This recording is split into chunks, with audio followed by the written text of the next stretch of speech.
स्वागत है आप लोगों को अपना चैनल में। देखिए दोस्तों, आज मैं आप लोगों के लिए, जी हाँ, 10th वालों के लिए बहुत ही मोस्ट इम्पोर्टेंट ऑब्जेक्टिव लेकर आया हूँ। ठीक है, जो कि आप लोगों को निश्चित रूप से, जी बिल्कुल, इस ऑब्जेक्टिव से आप लोग आराम से, बिल्कुल आराम से आप लोग इसमें से जो है आप लोग 5 नंबर उठाएंगे। ठीक है, 5 नंबर फिक्स कर लीजिए। जी हाँ, 10th वालों के लिए ये इंटर में भी काम आएगा, ये सभी सब्जेक्ट में काम आएगा। ठीक है, ये सभी क्लास के लिए उपयोगी है। ठीक है, क्योंकि ये जो है हिंदी व्याकरण है।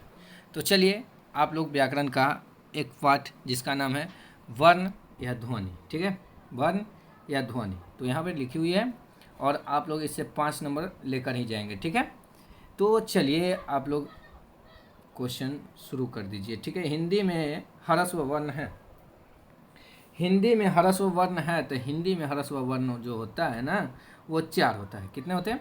4 होते हैं। तो option B is the correct answer हो जाएगा। ठीक है, option B is the correct answer हो जाएगा। ठीक है प्यारे भाइयों, उसके बाद है अगला क्वेश्चन, कह रहा है कि अ का उच्चारण स्थान है, अ का उच्चारण स्थान है, तो अ का उच्चारण स्थान कंठ होता है। ठीक है, क्या होता है? कंठ होता है, क्योंकि इसको कंठ के द्वारा बोलते हैं हम लोग। क्या, किसके द्वारा? कंठ के द्वारा बोलते हैं, इसलिए इसका आंसर हो जाएगा ऑप्शन डी हो जाएगा। ठीक है प्यारे भाइयों, चलिए उसके बाद है कि र तथा री, र तथा री का उच्चारण स्थान है, तो र और री जो बोला जाता है उसका उच्चारण स्थान कौन सा होगा? ठीक है, तो र और री का उच्चारण स्थान जो होता है मूर्धा होता है। ठीक है, मूर्धा होता है, इसके अनुसार option A is the correct answer हो जाएगा। ठीक है प्यारे भाइयों, उसके बाद नेक्स्ट क्वेश्चन है हमारा कि निम्नलिखित में घोष वर्ण कौन सा है? ठीक है, घोष वर्ण कौन सा है? ठीक है, तो घोष वर्ण हमारा इसमें से है ह। कौन सा है? ह होगा। ठीक है, तो इसलिए हमारा ऑप्शन जो हो जाएगा बी हो जाएगा, और B is the correct answer. ठीक है, राइट आंसर हो जाएगा हमारा बी हो जाएगा। ठीक है प्यारे भाइयों, उसके बाद चलते हैं अगला क्वेश्चन में। तो आप लोग बिल्कुल एकदम बेफिक्र होकर आप लोग सेशन से पूरा जुड़े रहिए, और ये सेशन आप लोगों को ज़्यादा नहीं, 15 मिनट बहुत हो गया, उतना तक जाएगा, और आप लोगों को पूर्ण रूप से जो है 5 नंबर देकर जाएगा। ठीक है, चलिए देखिए, उसके बाद निम्नलिखित में किसका उच्चारण कंठ से होता है? ठीक है, तो निम्नलिखित में किसका उच्चारण कंठ से होता है? तो ख का उच्चारण कंठ से होता है। ठीक है, option D is the correct answer हो जाएगा। ठीक है प्यारे भाइयों, चलिए उसके बाद है नेक्स्ट क्वेश्चन है हमारा 6 नंबर, और 6 नंबर क्वेश्चन कह रहा है कि हिंदी में अंतस्थ वर्ण की संख्या कितनी है?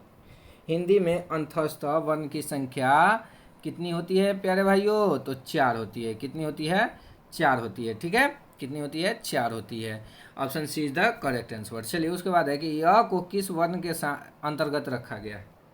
यह को किस वर्ण के अंतर्गत रखा गया है? तो यह को अंतःस्थ व्यंजन के साथ रखा गया है। ठीक है, अंतःस्थ व्यंजन के साथ रखा गया है। चलिए उसके बाद नेक्स्ट क्वेश्चन है कि निम्नलिखित में अघोष वर्ण कौन सा है?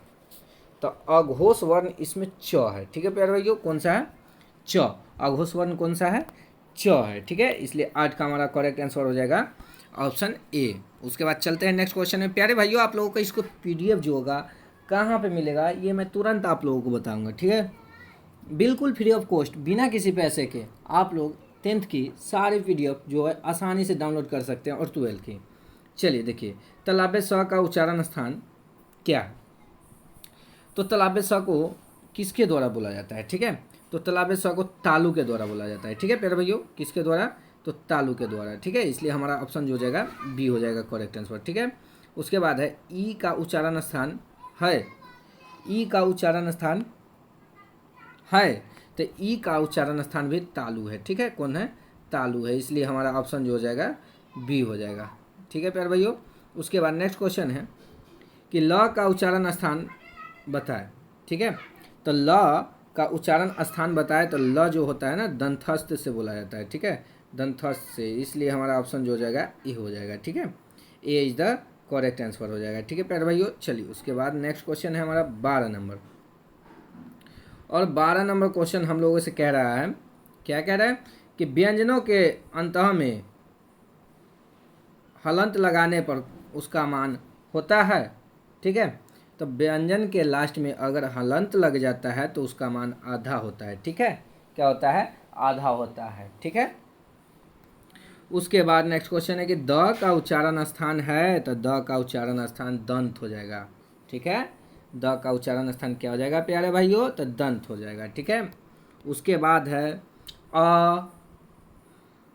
आ, दीर्घई और दुर्घऊ वर्ण है, यानी कि ऐसे आप लोग दीर्घ ई, दीर्घ उ और आ ऐसे पढ़ते होंगे ना, तो इसके अनुसार हो जाएगा दीर्घ स्वर हो जाएगा। ठीक है, दीर्घ स्वर है, तो इसको पढ़ने का विधि भी होता है दीर्घ ई, दीर्घ उ, आ, तो ये हो गया दीर्घ स्वर। ठीक है, चलिए उसके बाद है 15 नंबर क्वेश्चन, और 15 नंबर क्वेश्चन है कि भ का उच्चारण स्थान क्या है। ठीक है, भ का उच्चारण स्थान क्या है? तो भ, तो इसमें सिर्फ ओष्ठ का प्रयोग होता है। ठीक है, इसलिए ओष्ठ होगा। चलिए उसके बाद नेक्स्ट क्वेश्चन है हमारा नेक्स्ट क्वेश्चन है, क्या कह रहा है? 16 नंबर क्वेश्चन कह रहा है हम लोगों से कि अंग का उच्चारण स्थान क्या है। ठीक है, 16 नंबर क्वेश्चन कह रहा है कि अंग, तो कंठ है। ठीक है, अंग बोल कर देखिएगा तो स्पष्ट रूप से जान जाइएगा कि इसका जो उच्चारण स्थान है क है। ठीक है, अब कह रहा है कि न का उच्चारण स्थान क्या है। ठीक है, टवर्गी न का उच्चारण स्थान क्या है? तो टवर्गी न का उच्चारण स्थान क्या हो जाएगा प्यारे भाइयों? तो मूर्धा हो जाएगा। क्या हो जाएगा? मूर्धा हो जाएगा। ठीक है, उसके बाद कह रहा है व्यंजन के कितने प्रकार हैं? तो व्यंजन के 3 प्रकार होते हैं। ठीक है, व्यंजन के कितने प्रकार? 3 प्रकार। ठीक है, एकदम याद रखना है। चलिए उसके बाद है ग का उच्चारण स्थान क्या है। ठीक है, ग का उच्चारण स्थान कंठ है। ग कंठ से बोला जाता है, इसलिए कंठ होगा। ठीक है, त का उच्चारण स्थान क्या है? त का उच्चारण स्थान क्या है? तो दंत है। त दंत का प्रयोग किया जाता है। ठीक है, छ का उच्चारण स्थान क्या है? ठीक है, छ का उच्चारण स्थान तालु है। ठीक है, छ तो तालु, छ। हाँ, उसके बाद है ध का उच्चारण स्थान क्या है? तो प्यारे भाइयों ध्यान दीजिएगा आप लोग, ध का उच्चारण स्थान क्या है? तो इसके अनुसार 22 नंबर क्वेश्चन का आंसर हो जाएगा दंत। ठीक है, क्या हो जाएगा? दंत हो जाएगा। द का उच्चारण स्थान क्या, ध का उच्चारण स्थान क्या हो जाएगा? दंत हो जाएगा। चलिए उसके बाद है कि एक ध्वनि जब 2 व्यंजनों से संयुक्त हो जाए तब वह कहलाती है। एगो कोई ध्वनि है 2 व्यंजन से संयुक्त हो, ठीक है, तब वह क्या कहलाएगी? ठीक है, तो संपृक्त ध्वनि, संपृक्त ध्वनि कहलाएगी। क्या कहलाएगी? संपृक्त ध्वनि कहलाएगी। क्या कहलाएगी प्यारे भाइयों? तो संपृक्त ध्वनि कहलाएगी। ठीक है, उसके बाद अगला क्वेश्चन है, अगला क्वेश्चन कह रहा है कि फ का उच्चारण स्थान क्या है। ठीक है, फ का उच्चारण स्थान ओष्ठ होता है। फ तो ओष्ठ होता है, उसी प्रकार है ट का उच्चारण स्थान क्या है। ठीक है, 25 नंबर क्वेश्चन कह रहा है कि ट का उच्चारण स्थान क्या है? तो ट का हो गया मूर्धा। ठीक है, निम्न चिन्हों में कौन योजक है? देखिए निम्न चिन्हों में कौन सा चिन्ह जो है योजक है? तो योजक के मतलब होता है इंग्लिश में इसको हाइफन कहते हैं। ठीक है, तो ऑप्शन सी हो जाएगा। ठीक है, आप लोगों का क्या हो जाएगा? ऑप्शन सी हो जाएगा। Option C is the correct answer. तो प्यारे भाइयों मैंने आप लोगों को बताया था कि स्टडी मटेरियल जो कि आप लोग अब अभी से भी तैयारी करके आप लोग आराम से 90+ नंबर लाएंगे। ठीक है, ठीक है, 450+ नंबर ला सकते हैं कि आपकी बार 95 पार। तो चलिए आप लोगों को बताते हैं कहाँ पर मिलेगा आप लोगों को स्टडी मटेरियल।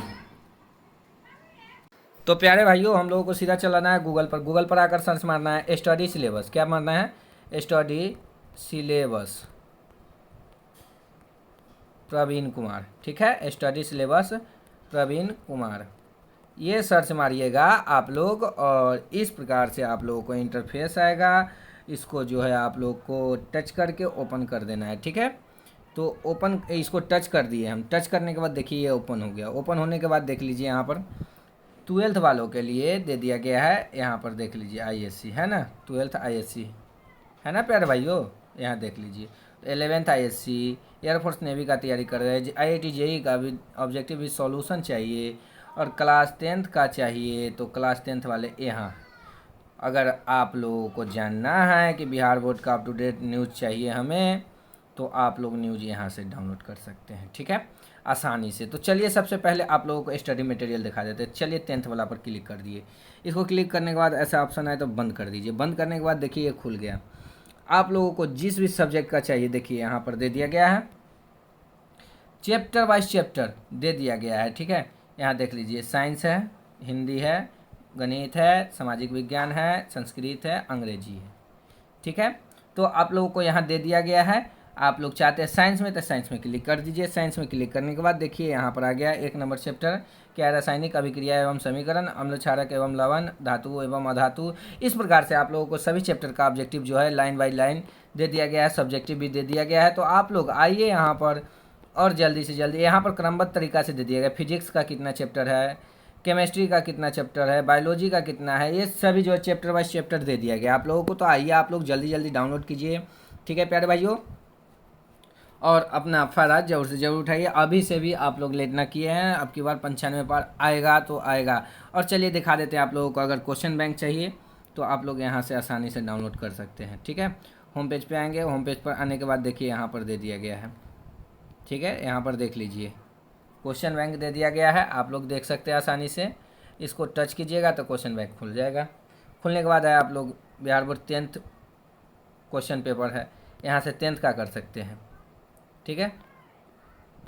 ऑल सब्जेक्ट का दे दिया गया है, आप लोगों को जो सब्जेक्ट का चाहिए, मैथ का चाहिए तो यहाँ से डाउनलोड कर लीजिए। क्लिक कर दिए हम। इस प्रकार से आप लोग देखकर आसानी से डाउनलोड कर सकते हैं। देखिए डाउनलोड हो रही है, तो थोड़ा टाइम तो लगेगा, ठीक है। देखिए डाउनलोड हो गया, ठीक है। यहाँ देख सकते हैं आप लोग,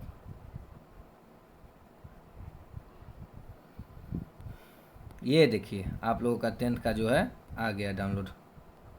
चलिए जल्दी जल्दी यहाँ देख लीजिए, मैथमेटिक्स सभी का PDF दे दिया गया है। आप लोग आसानी से आकर यहाँ से डाउनलोड कर सकते हैं। दूसरा सब्जेक्ट का भी दिया हुआ है, ठीक है प्यारे भाइयों।